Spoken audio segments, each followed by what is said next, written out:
A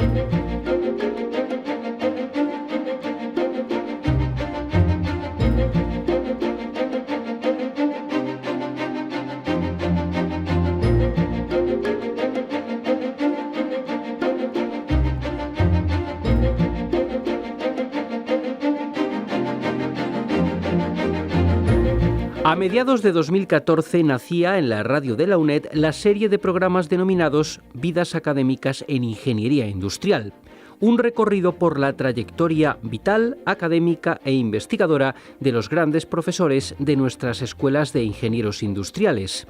Aquí comienza un nuevo episodio de esta iniciativa única con un nuevo protagonista, el 14º de la serie.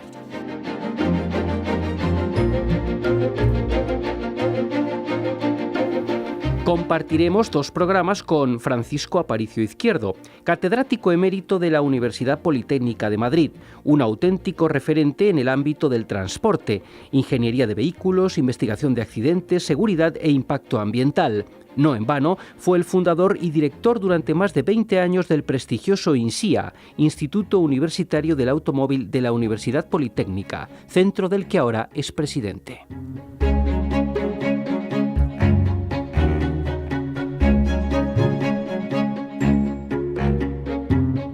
En esta primera parte, el profesor Aparicio comentará anécdotas y experiencias en torno a sus inicios en el mundo de los estudios de ingeniería, sus comienzos en el ámbito de la investigación o su acceso a la cátedra. Son solo algunos detalles del amplio diálogo que mantendrá con el catedrático de Proyectos de Ingeniería de la UNED, Miguel Ángel Sebastián.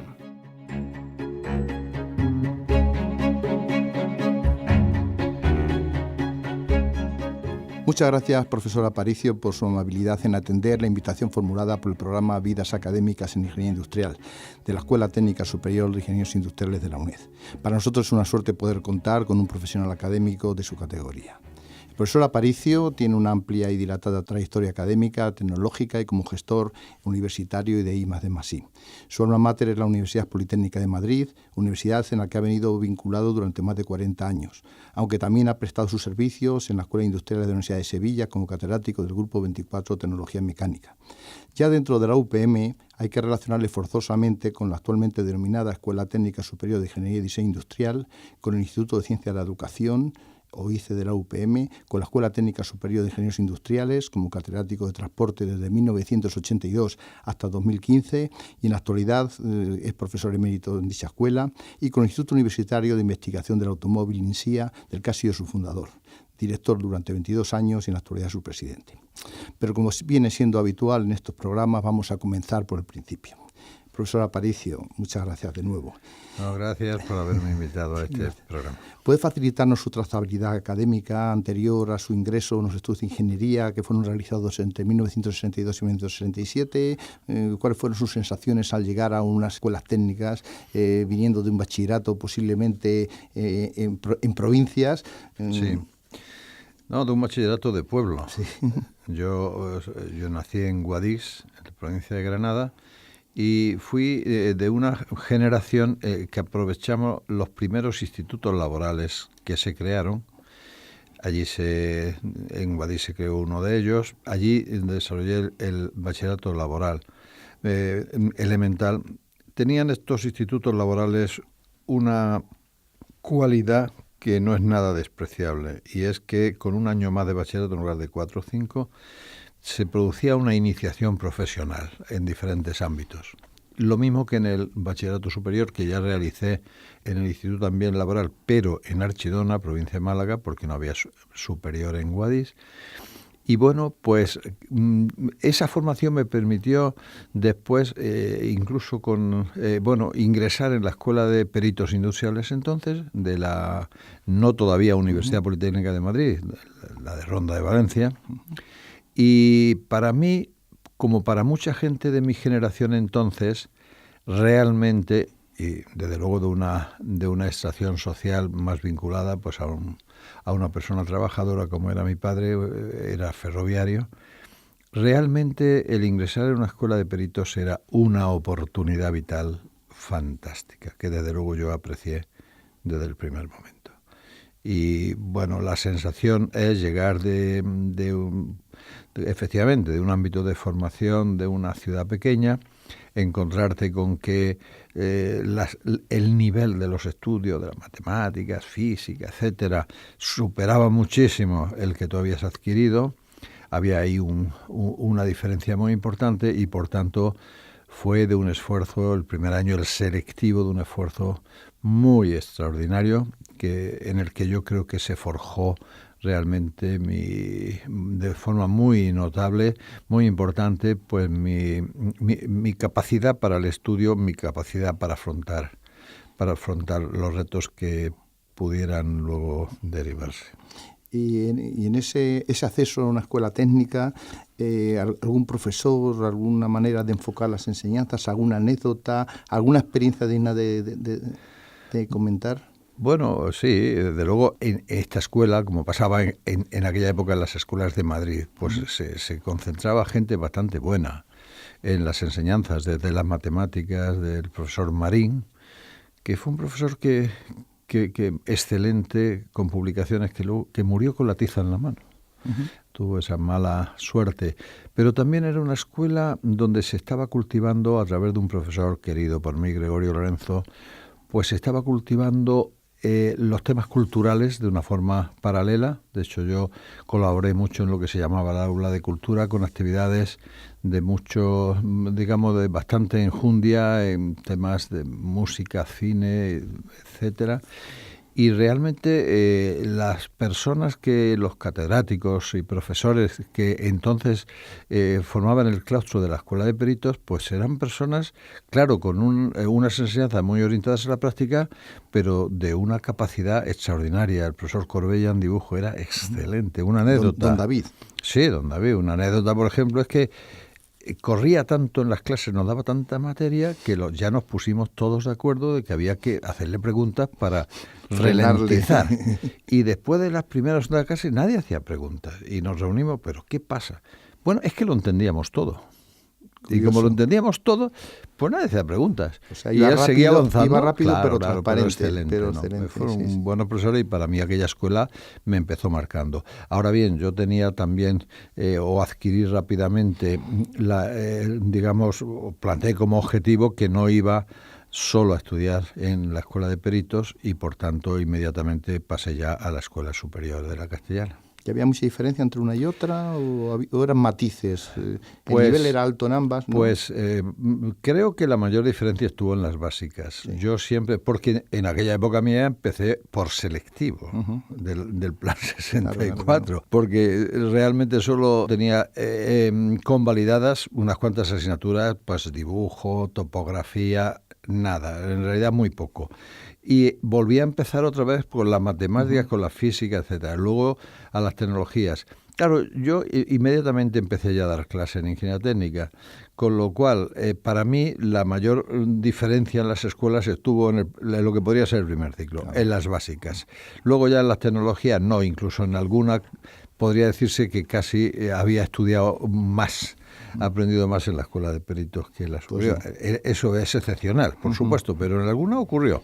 De manera que las básicas fue lo que te hace crecer en la escuela superior, por lo menos a mí me hizo crecer.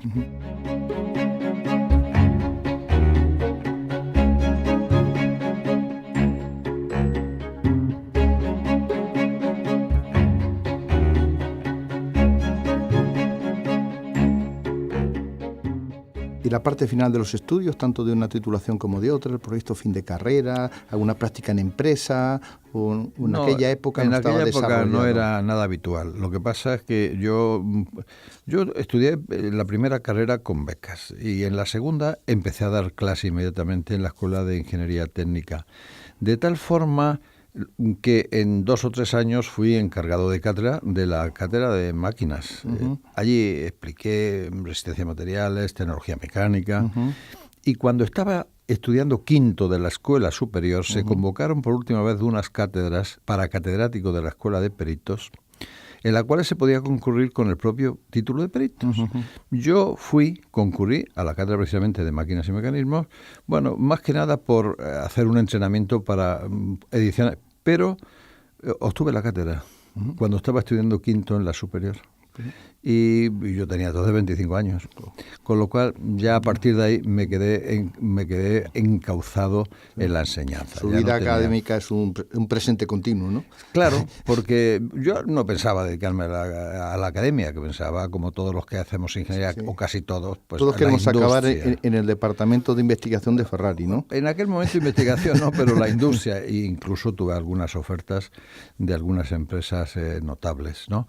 Pero ¿qué ocurrió? Que, estas cosas la vida te va llevando, y por eso ya era encargado de cátedra, sale la oposición, y me encontré que antes de acabar la carrera superior ya era catedrático de peritos. Estupendo. Con lo cual, sí. Luego vino, la saqué en Zaragoza. Estuve en la Universidad de Zaragoza como catedrático de peritos.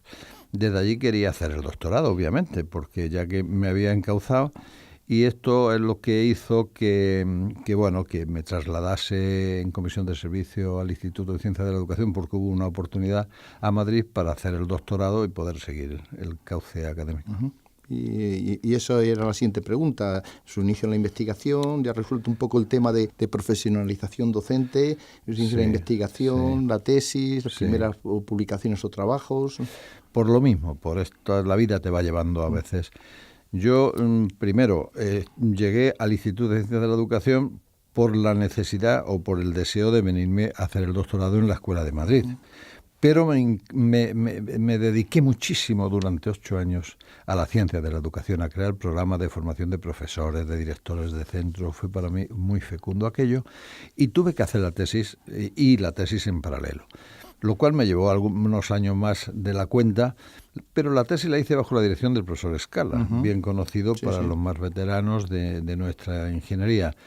Extraordinaria persona, extraordinario académico. Hice en un tema de física más o menos aplicada, pero de física, no tan ingeniería, y ya empecé ahí a publicar. Ya tuve alguna... Entonces tampoco era necesario publicar, no había, pero había la psicosis actual. Efectivamente, ahí hice mi primer artículo. Libro de texto o apuntes formando libro de texto había empezado antes, pero lo que es artículo científico, mi primer artículo se produjo con la tesis doctoral. Quisiera recordar a las personas que nos escuchan que el profesor Juan José Escala Estaleya ha protagonizado dos episodios de Vidas Académicas, y que se pueden consultar en el repositorio de la UNED, en YouTube o en los repositorios de Radio Televisión Española. Para aquellos que estén interesados en dicha persona, que por supuesto ha sido muy singular en el mundo de la... Un referente para muchos. Para mucha gente. Entre ellos también para entre mí. los que me incluyo. Ya que estamos hablando del Instituto de Ciencias de la Educación, profesor Aparicio, pues es usted un adelantado a Bolonia, al Espacio Europeo de Educación Superior, porque antes de ese momento no se hacía caso en las escuelas de ingeniería a ese tipo de aproximaciones, ¿no? Desde luego, en los años 70, yo estuve desde el 72 hasta el 80 en el instituto, responsabilizándome de todos los programas de formación de profesores, y realmente allí las enseñanzas que nosotros impartíamos a los profesores, mucha parte de ella es lo que Bolonia realmente nos ha traído. Por ejemplo, toda la parte de metodología activa, de utilizar los recursos didácticos que en aquellos momentos teníamos, naturalmente, el trabajo en equipo.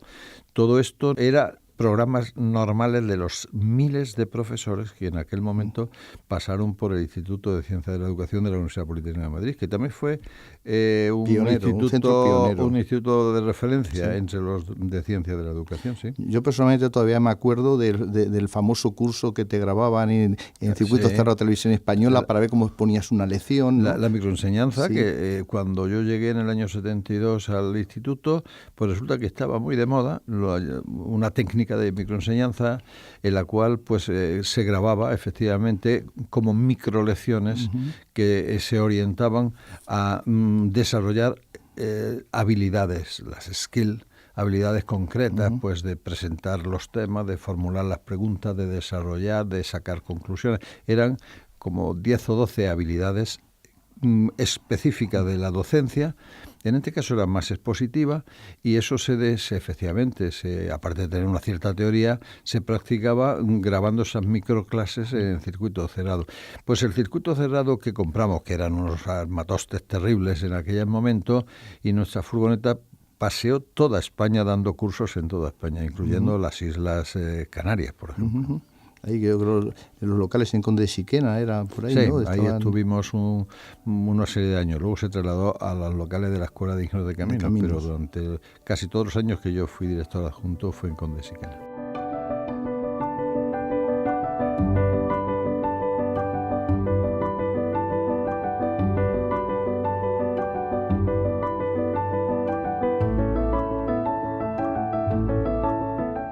Retomando un poco la vida universitaria, pues luego ya doctor, ya era catedrático de escuelas universitarias, concursa a la cátedra de Tecnología Mecánica Grupo 24 de Sevilla, de la Universidad de Sevilla, de la Escuela de Sevilla. Y fue otro de los avatares de la vida que uno a veces no se explica cómo te lleva por los caminos. Yo realmente había sacado la cátedra de Ingeniería Técnica, de perito, luego Ingeniería Técnica de Máquinas y Mecanismos. Pero cuando ya estuve la tesis, año 80, la había obtenido en el 79, pero se convocan una serie de cátedras, País Vasco, varias por el norte, y una de Tecnología Mecánica en Sevilla. Lo natural para mí habría sido ir a la cátedra de mecanismos, que era la que ya desempeñaba, pero como también había impartido clase de Tecnología Mecánica y era Sevilla, me apetecía mucho más acercarme a mi tierra que alejarme de ella, concursé. Y allí nos conocimos en aquella época. Y bueno, tuve la fortuna de obtener la cátedra de Tecnología Mecánica. Me fui a Sevilla y cuando yo estaba tomando posesión, ahí a la mala fortuna es que el entonces catedrático de transporte de la Escuela de Madrid, profesor Ramos, se falleció por un accidente de motocicleta. Y la dirección de la escuela de entonces, el profesor Emilio Bautista, me vino a buscar al ICE, que yo estaba recogiendo en septiembre, para decirme: Paco, queremos que te vengas a transportes, porque no hay nadie en España. No había en aquel momento ningún catedrático en España. Sabían que mi afición por los transportes, mi ascendiente ferroviario, y queremos que te vengas. Y coincidió, es que en la legislación eran equivalentes las dos cátedras, y podías trasladarte de tecnología a transportes solo con un concurso de traslado. Y ahí está un poco esa anécdota de la vida. Si yo hubiera optado por las máquinas y mecanismos, no podría haber hecho eso, porque tendría que haber vuelto a opositar y, hombre, ya tanto igual no lo hubiera hecho. Es más parecido al automóvil, la máquina, pero la que era equivalente era Tecnología Mecánica, por razones históricas. Y entonces me pude trasladar y empezar de nuevo, porque ya sabía algo de Tecnología Mecánica. Creo recordar que el motivo era porque en la escuela de Tarrasa se daba conjuntamente, había un grupo especial que era Tecnología Mecánica y Transportes. Entonces, como cualquiera podía trasladarse a través de Tarrasa, había una especie de propiedad transitiva. Pues puede que sea esa razón. Yo evidentemente esa no la conocía. La vida es sorprendente. Pero siempre pensé que era quizá más porque aquí los coches se contemplaban en España no como diseño, sino como fabricación de los coches, y que entonces tuviera esa relación. Pero bueno, sea como fuere, así ocurrió, y sin pretenderlo llegué a ser en aquel momento el único catedrático de España en transportes, pero además un catedrático, el único de España en transportes y vehículos, que no sabía mucho de transporte y vehículos. Bueno, pero... No mucho, porque lo que había aprendido realmente es Tecnología Mecánica. Menos mal, porque ahora lo sabe todo, si hubiera empezado ya con más bagaje. Eso significa que hubo que hacer un esfuerzo muy dura, porque también esa cátedra estaba abandonada, no había prácticamente profesores, y tuvimos que hacer un trabajo muy profundo para llegar a donde está en este momento en la escuela, que creo yo que es la número 1 en este campo de las que hay en España, con su instituto de investigación y demás. Por si interesa a los escuchantes, la vacante que produjo el profesor Aparicio en Sevilla, tras un concurso posterior, la obtuve yo y la desempeñé yo personalmente, si bien también durante poco periodo de tiempo. Los caminos del Señor son inescrutables. Los rebotes que se indican son... Ya que hemos estado en ese concurso, ¿cómo eran entonces los concursos? Bueno, vamos a ver, estaba la cátedra y luego el concurso... Me refiero más al concurso, a la cátedra de... Bueno, pues Sevilla. todas las cátedras, claro, no tenían nada que ver. Yo hice una cátedra con 6 ejercicios. ¿no? Donde, si lo recuerdo bien, pues bueno, sí, había pues un ejercicio que es el currículum y la trayectoria, un ejercicio de la lección del alumno que se llamaba, que era con un sorteo de tu programa. Bueno, otro era presentar tu programa académico. Investigador, pero entonces era más académico que investigador, pero en fin, ambos. Y otro era la elección del alumno, que de tu programa académico pues se sorteaban unas bolas y elegía el tribunal la que querían. Te dejaban con tus apuntes y tus libros un rato, un par de horas encerrado para que pudieras preparar, y luego la exponías en el tiempo, en la hora reglamentaria. Había otro que llamábamos temas de altura. El tribunal lo que hacía era darte cuando convocaba a la presentación a los opositores un listado de unos 20 temas que se suponía que eran temas de mucha actualidad, y tenías pues como 20 días para poder prepararlo, y ese era otro que también por supuesto salía a sorteo. Luego había un trabajo también de exposición de un trabajo de investigación inédito, y el sexto, que ya era un desarrollo práctico, problemas. O sea, era una oposición bastante completa para demostrar tus conocimientos. A diferencia de ahora, que más bien lo que se trata de demostrar es tu trayectoria. Pero luego lo que es el concurso, pues un profesor puede pasar un concurso prácticamente sabiéndose una lección, un tema. Sí. Pero bueno, ahora lo que se evalúa, y yo he presidido la comisión de acreditación de catedráticos de ANECA durante bastantes años. Ahora lo que se evalúa es toda la trayectoria académica e investigadora. Es una especie más un reconocimiento que un concurso. Claro, ahora, exactamente. Antes era casi un acto, aunque no llegabas a este acto y lo ganabas si no tenías detrás un bagaje, lógicamente. Pero en fin, ahora es todo más la trayectoria completa la que se evalúa.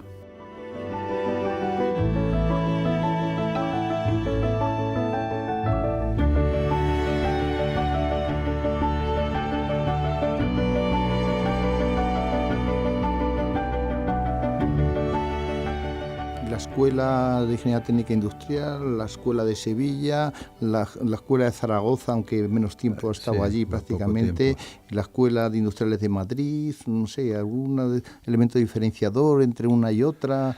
Bueno, sí, se nota. Yo en aquel momento, seguramente ahora ya no, pero en aquel momento desde luego que se notó mucho. Una anécdota. Cuando yo pasé de ser encargado de cátedra interino de la Escuela de Perito de Madrid a la de Zaragoza, mi sensación es que me había devaluado. Sí. Me había devaluado porque el ambiente era otro. Era con menos altura de miras, era pues eso. Yo creo que esto ya no es, ya ha cambiado todo. Pero en aquel momento era un ambiente provinciano. Era muy provinciano, y yo he sacado la cátedra y creo que he retrocedido en lugar de avanzar. Eso creo que lo indica todo. En relación con la de Sevilla, la de Sevilla estaba bastante, cuando llegué allí, muy desarrollada. Bueno, quizá lo único es que el ambiente, al ser mucho más restringido en las relaciones, la gente se sentía como más observada, como más interferencia, mientras que en la Escuela de Madrid, que quizá ahora tampoco haya cambiado, en la Escuela de Ingenieros de Madrid, pues como que había grandes figuras que desde luego desarrollaban su tarea con un ambiente de trabajo excelente y sin demasiadas interferencias de unos con otros.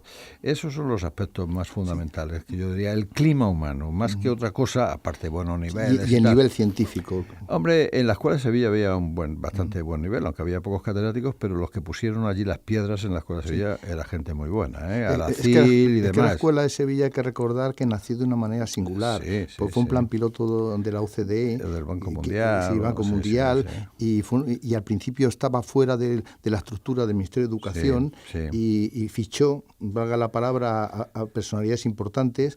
Y luego ya se integró en la Universidad de Sevilla, pero inicialmente no era así. Entonces, una escuela un poco singular. Esa escuela hubo una serie de personas, entre ellos Javier Aracil, y algunos 2 o 3 catedráticos. Había como 3 o 4 cuando llegamos. En ese momento se cubrieron bastante vacantes cuando yo fui, pero habían generado un nivel que luego se mantiene, un nivel bastante alto. Y por tanto, en ese aspecto del nivel científico yo no noté, al contrario, en algunas disciplinas podría incluso haber más. Pero sí, en el clima humano era distinto. Era bueno, pero era distinto. Era como, la autonomía y las posibilidades de desarrollo personal de Madrid no eran las mismas en aquel momento que la de Sevilla. Pues yo creo que quizá nos quedaría un poco un matiz, porque está invitado a otro programa y ahí lo vamos a desarrollar más, que es que las escuelas entonces no son como las de ahora, eran más profesionalizantes, sí, menos universitarias, valga la palabra, a lo mejor no es la correcta. No, es correcta. O sea, la Escuela de Ingenieros, yo esto más de una vez lo he expresado así, nacen como escuelas de altos funcionarios, porque digamos que en España y en otros países quien tenía posibilidad de generar más tecnología o necesitar más eran los entes públicos, INACE, caminos, navales, etcétera. Y hay un periodo que son escuelas de altos funcionarios, algunas de ellas lo han mantenido hasta no mucho. Luego van evolucionando, precisamente cuando llega a industriales, la industria se va reforzando y van evolucionando hacia escuelas de profesionales de alto nivel. Y entonces una escuela donde la investigación, bueno, en mismo Ortega se decía que la investigación había que hacerla en otro sitio, pero que la universidad, no ya la escuela, la universidad estaba para formar. Y entonces, ¿qué ocurre? Pues que hay unos profesionales de la empresa, de la industria o de los ministerios que vienen a la escuela un rato y explican, no había ambiente investigador. En nuestra escuela, concretamente en los años 70, cuando el profesor Puente, formado en Alemania, llega, se dedica en exclusiva, siendo un catedrático de tecnología, que no era lo habitual. Los de básica sí, pero se dedicaban más en exclusiva. Se dedica en exclusiva y empieza a transformar la escuela en un centro de ciencia y tecnología.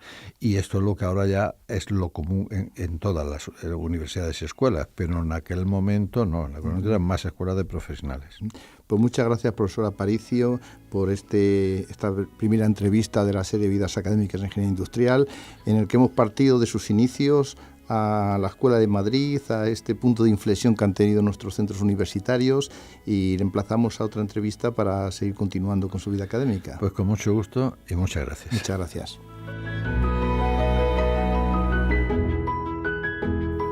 Quedamos a la espera de esa segunda parte con el profesor Aparicio. Aprovechamos para recordar que todos los programas de la serie están disponibles en nuestros distintos espacios de Internet. Se pueden escuchar en el canal multimedia de la UNED, canal.uned.es, en el canal de nuestra radio en YouTube, UNED Radio, y también en los podcasts de Radio Televisión Española, rtve.es/UNED. Muchas opciones para seguir interesantes vidas académicas en ingeniería industrial. Hasta el próximo programa.